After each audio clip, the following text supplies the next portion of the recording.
ATM আজহারের মুক্তি, শাহবাগের রাজাকার বিরোধী বাম ছাত্র সংগঠনের বিক্ষোভ।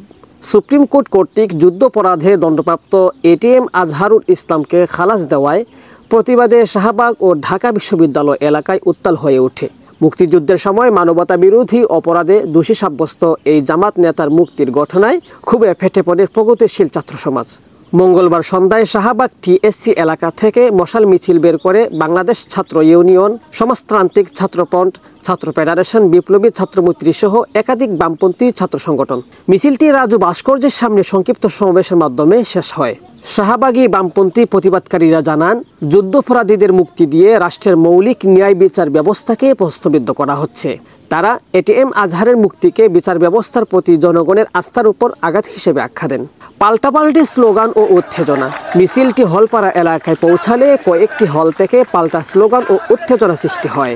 বিশেষ করে বিজয় ৭১ হল থেকে শিক্ষার্থীরা ভুয়া স্লোগান দিয়ে বাম ছাত্রদের উদ্দেশ্যে কটূক্তি করেন। পরিস্থিতি কিছুটা উত্তপ্ত হলেও সংঘর্ষের রূপ নেয়নি। ছাত্রফ্রন্টের এক নেতা বলেন, রাজাকার খালাস মানে শহীদদের রক্তের সাথে বিশ্বাসঘাতকতা। এই রায় আমরা মানি না। যারা রাজাকারদের রাজনীতি করতে দিচ্ছে তারা দেশ ও জাতির শত্রু। ১৯৭১ সালে মুক্তিযুদ্ধ চলাকালে এটিএম আজহারুল ইসলাম রংপুর অঞ্চলে গণহত্যা ও নির্যাতনের দায়ে অভিযুক্ত হন। আন্তর্জাতিক অপরাধ ট্রাইব্যুনালে তাকে মৃত্যুদণ্ড দিলেও আপিলের রায়ে ২০২৫ সালে তাকে খালাস দেওয়া হয়।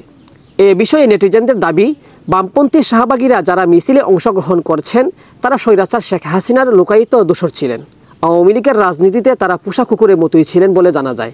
এখন তারা নতুন রূপ নিয়ে আবার দেশকে অস্থিতিশীল করার পায়তারা করছে। প্রকৃত রাজাকার তো তারাই, যারা দেশকে ভারতের অঙ্গরাজ্য বানাতে চায়। শেখ সাদি, বিডিএস নিউজ, ঢাকা।